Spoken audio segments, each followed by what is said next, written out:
We've all seen it happen. You're just, going about your day, maybe standing in a queue, just trying to have a quiet moment. Right, just minding your own business. And then it just snaps. Yeah. Bam. Some adult has a complete emotional meltdown over something Well, completely trivial. oh, absolutely. A few cents on a bill, someone cutting in line. It's jarring to see. It's like their entire adult operating system just crashes and, I don't know, reboots back to a toddler's tantrum. Exactly. And it's easy to just dismiss that, say, oh, they're having a bad day. But what we're really seeing is it's a crack in their emotional maturity. And that's our whole mission for this deep dive. We want to get under the skin of that. Why does that true adult maturity seem so hard to come by for so many people? We're going to look at 5 specific behaviors. These sort of childish habits that really trip up our growth. We're not just observing them. We want to understand the why. What's the psychological wiring behind it all? Precisely. What is that explosive tantrum really telling us about a person's self-awareness? Or maybe lack of it? Okay, so let's kick off with the most obvious one. The one we see out in the open. The public outburst. Just picture it. You're at an airport. It's already a pressure cooker. Always. And you've got this person, let's call him David. He's a frequent flyer, he's exhausted, and his flight is delayed. Again.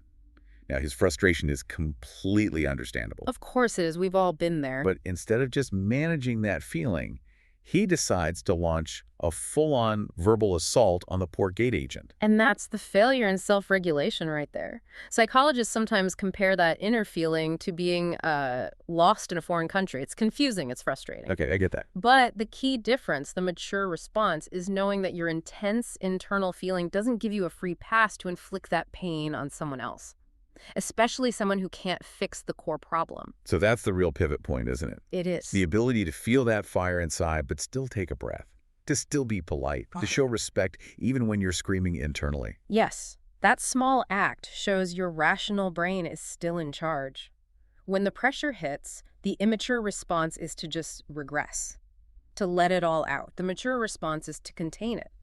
Acknowledge it, but don't let it hijack you. Speaking of hijacking things, what about the second behavior? The attention-seeking.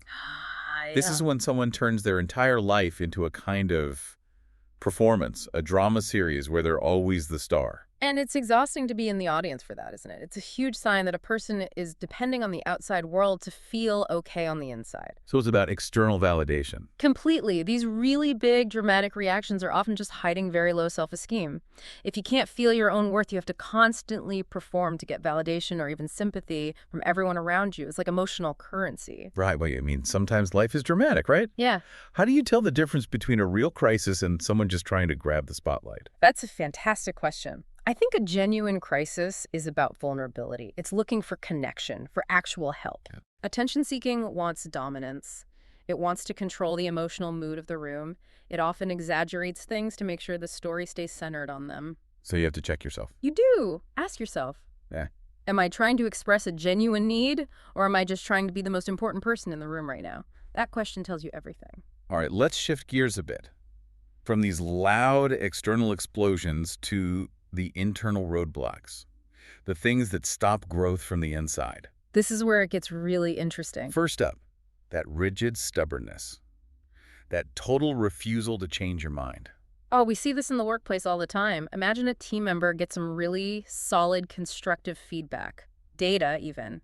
It shows a different way would work better. And they just dig their heels in. They dig their heels in. They insist on their way because it's their way.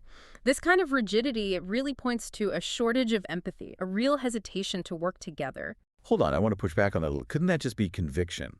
What if they really truly believe their way is better and they're just fighting for it? When does confidence become, childish? That is the crucial line to draw. And I think it becomes childish the moment it becomes more about being right than about getting the best result for everyone. Ah, I see. Ego over outcome. Exactly. Maturity is having the flexibility to see things from other people's eyes, to collaborate. Adult success is built on teamwork, on letting go of your ego to build something better together. So if the goal is to build better things, then flexibility is kind of a superpower. It really is. And that leads us right into the next roadblock, which is the ultimate ego saver. blame shifting. The classic. The second something goes wrong, the responsibility is just launched onto someone else, and suddenly you're caught in the crossfire. This is a massive red flag for emotional immaturity. It shows a deep unwillingness to face uncomfortable truths about yourself. Refusing to own up to your mistakes, it just completely stalls your growth. It has to, because if you're always blaming someone else, you never learn the lesson. You've nailed it.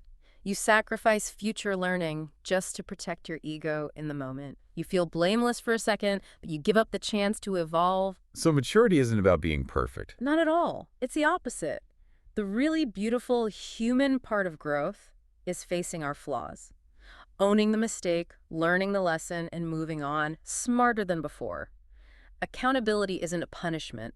It's the engine of our own evolution. Okay, so we've covered the loud behaviors and the internal ones. Now for our fifth, and this one might be the trickiest in relationships, the silent aggression. Pouting and sulking. Yes. Someone doesn't get what they want, and instead of talking about it, they just shut down. They go cold, uncommunicative. But the feeling in the room is anything but silent. Oh, so loud, the air gets thick with tension. They won't tell you what's wrong, but they're making sure you know something's wrong. It's passive aggression 101. They are demanding that you notice and fix their unhappiness, but without them having to say a single word. It feels like a power move, a really inefficient one. It's exhausting for everyone else. It is, and at the end of the day, sulking just doesn't work. It's an attempt to control people through guilt and withdrawal. Look, we all get disappointed. That's a given. Life is full of it. So what's the mature response? You acknowledge the feeling, you feel it, maybe you even express it constructively, and then you take a breath and you make the conscious choice to let it go. So instead of dwelling on it, you kind of have to flip the script. You have to. You can even use a little humor, maybe laugh at the situation, not to dismiss your feelings, but just to break that negative cycle before it takes hold. Don't let your disappointment become a weapon. That's it. Maturity is the ability to handle disappointment internally without turning it into a punishment for the people around you. So to wrap this all up, our deep dive has looked at 5 key behaviors. Those public outbursts, the constant attention-seeking, that rigid stubbornness, the blame-shifting, and finally, the pouting and sulking. And I think the big takeaway here is that maturity, it really has almost nothing to do with how old you are. It's all about how you manage your internal world. That really is the final analysis. All of these behaviors, whether they're loud or silent, they all come from the same place. A failure to regulate yourself when your expectations don't meet reality. And a mature person just accepts that disconnect. They accept it. They see disappointment not as some personal attack, but just as a neutral fact of life sometimes. They don't use it as ammo against the world or worse against themselves. They understand that they are responsible for their own emotional state after the fact. So being beautifully human isn't about getting everything right. It's about that consistent effort, that self-control and accountability, consciously upgrading your own emotional software. And that leads to a kind of freedom. If true freedom is really defined by that little bit of space you can create between a trigger and your response, then I think we can leave our listeners with a final thought. A question to carry with them. Exactly. What silent, childish habit are you ready to consciously retire right now to finally unlock your next level of genuine adult growth?